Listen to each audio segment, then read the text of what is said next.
Okay, quick Friday morning radar update. So, a little bit of back and fill this morning.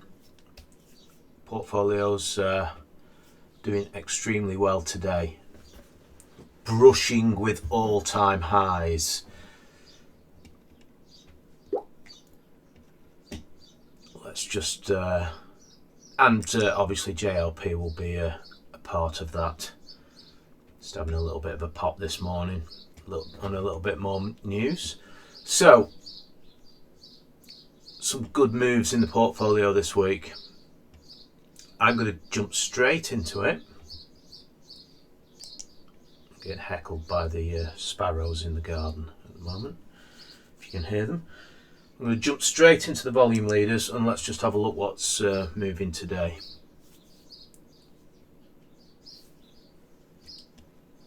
Being a Friday, I've left it a little bit later. We should have traded 35% to be on average volume. That would be about 50% to be on conviction. I'll just double check that. Sorry, 33% to be on average volume. So very slow day in the volume in the large cap screen today. I'll just buzz through this. CTH continues, amazing. UDG obviously got a bid.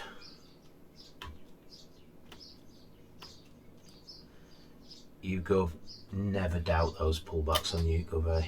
Never doubted.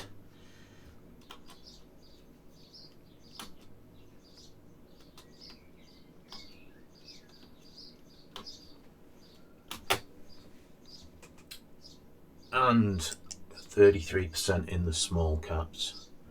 Let's see what's in those today.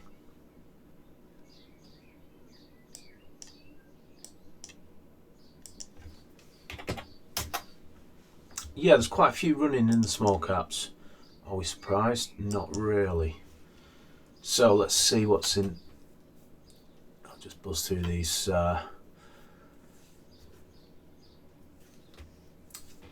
So it's a lose less scenario on that. I can see it's in an interesting area for anyone who was holding it. This one, no interest to me.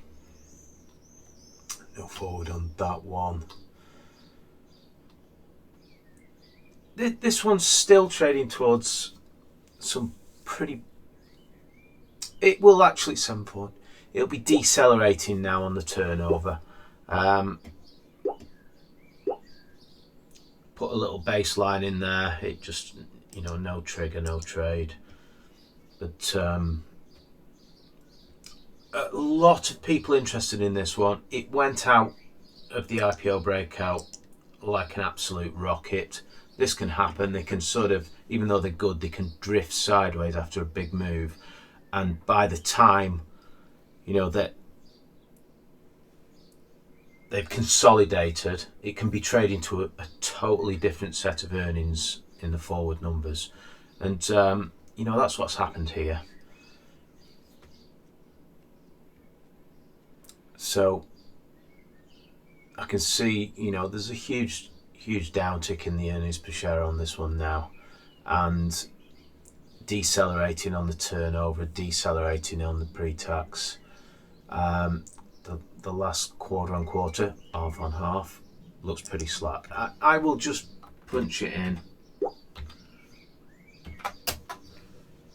and just show you.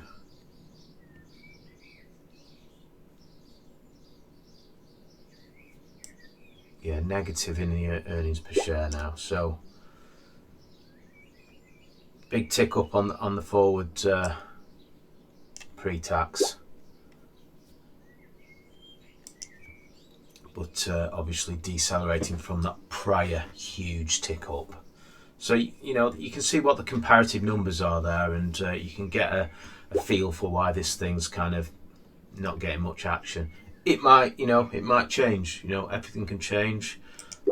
I wouldn't say there's anything wrong with it. It's just after a big move, they tend to sort of have to let the trend catch up with the fundamentals, and then the fundamentals have to sort of see out that sort of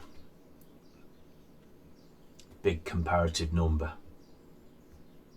They can be drifting for a year, you know, without finding out either way. This one's a little bit of a sloth for a metals related stock. Let's move on quickly.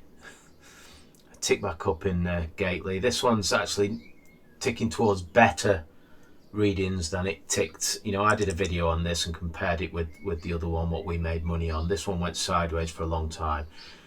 It's still kind of in that big sideways range, but it's now trading towards,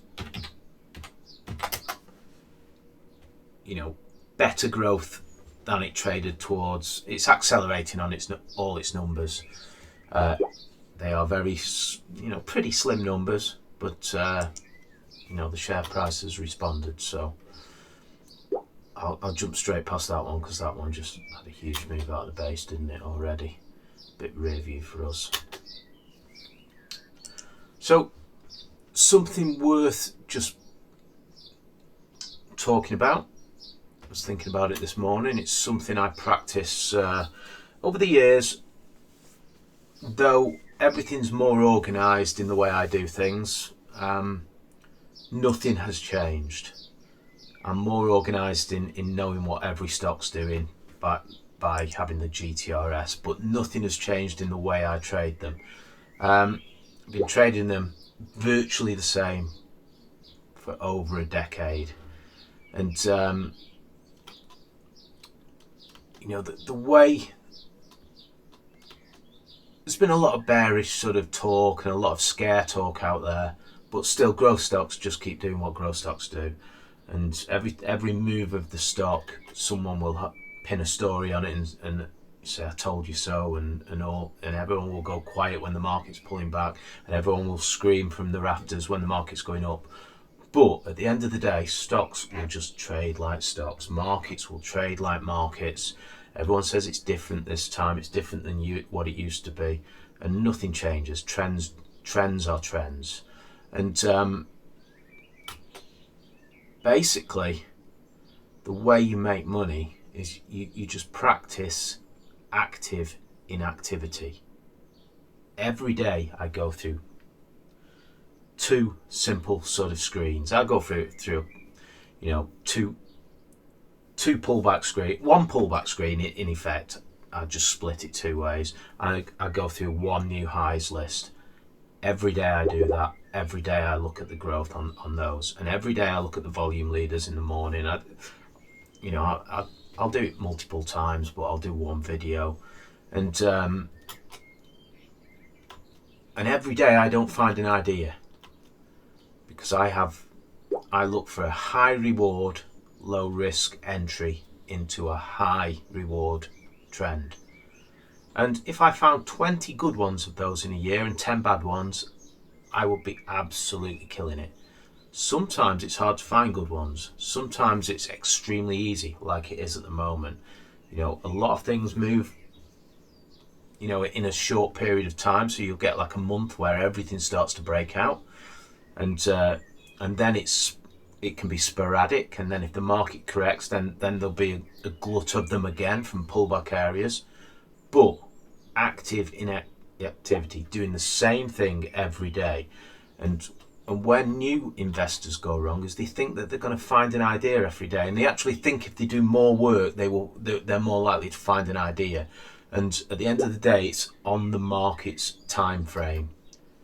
You know, the market, the bad market environment creates the best market reward to risk ideas. You know, the market can knock down great stocks into pullback areas, and when it drifts out of that, you'll get a line of new breakout stocks, and they all emerge from somewhere, and it's usually from doom and gloom. And another thing, I'll you know, over the years, you know, I traded through the credit crunch. I traded through the tech bubble. You know, I've traded investment trusts since I was a teenager, in PEPs, and then in ISAs. It's always the same, you know, that When the market starts moving, nobody believes it. All the news feeds, tell you it's a bounce, but the market just grinds on higher in a lockout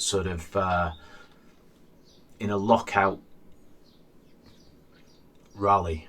And it's when the last bear gives up and throws the towel in and goes, hang on a minute, I believe in this market now. That's usually where the market tops. The market bottoms when the last kind of investor decides that investing doesn't work anymore and pukes his positions, because that's where the market bottoms. Rinse and repeat. So having an just active inactivity every day. Just I can do my sort of my routine in about 10-15 minutes maximum a day. I can just buzz through these at double speed. My eyes are trained to what I look for. There's JLP on volume today. And over and over again, repetition, knowing exactly how to trade these things is what makes the money.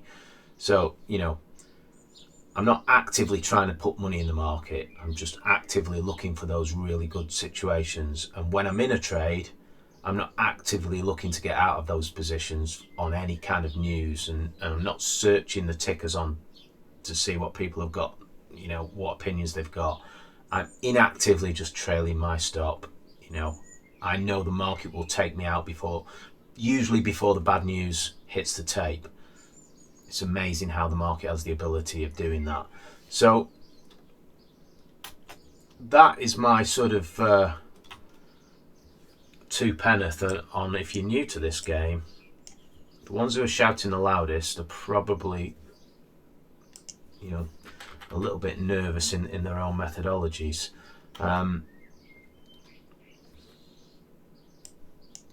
One of the best growth investors in the world in the US has he was on Twitter for months and months and only had a few thousand followers maximum. It was unbelievable. So don't get caught in that trap. David Ryan, I know he's got a lot now, but it was amazing how long he had so few followers. So one of the best growth investors in the world. So don't fall into that trap, is the best way of putting it. Cyan, unbelievable punch out of that base yesterday. And I don't know what that one is. So that's my little talk on sort of methodology in that this morning. I try and do something interesting every day. If you've got to this stage in the video, well, congratulations. What I will say is, at Trading Bases, obviously I run my screens every night. Sometimes I share them live. When I get a few members, it's so intense, the learning, the reprogramming and the learning and what I do behind the scenes. If I get quite a few members at the same time, it's a little bit too much to try and do everything. I spend a lot of time on these things. So what I'm going to do in the future, I'm actually thinking of just cutting the chat group membership, because it's, some people, I put the chat group membership out just for people who wanted to come to the screening sessions, and most people who join the chat group membership just turn into full members and go to the full website access. So to simplify it for myself, it was an idea I put out there. I thought, the time what goes into it, it's a very cheap way of sort of learning my method over time. But it looks to me like the best way I can do things is cut the chat group membership, and I'll probably have a monthly limit to new members into the Trading Bases full inner circle. I might actually, if I got two members month, that would be an insane amount of work anyway. Depending on how new the members, how new to investing the members are. So I'm probably going to put a limit on that and just slow it down for myself. I don't need any new members. It's a good thing what we do. It's there. We have a very slow turnover. So if you're interested in the chat group, that's all fine. Get onto it quickly, because I'll probably end of this month probably I'll probably cut that. And yeah, just to lower the work rate at my end, especially through the summer, and give me time to work on some more projects for the website I've got going. So it is what it is. We'll see what the day brings. It's a fantastic day today. We've got some good movers. Just looking in the portfolio. CER, unbelievable move on that one. SUR still moving out again today. Fantastic. There's a few in here I want to add to, so I'm not going to show those, but SDI is the biggest faller today. SDI, I think I'll just go I'll go there. I'm going to draw a base in this and go, if it did that, you know, this would be more, I'm more likely to want to sort of add on that base. I think I will add anyway if it moves above that high, but I'd like to see that as a base there. That would be good. You know, look at this one here, and then you can trade around the baseline for the next move. Looks good to me. It might make a move towards these prelims. They tend to like to do that. So, you know, have a fantastic weekend. I'll see the rest of you at the end of day screening. Okay.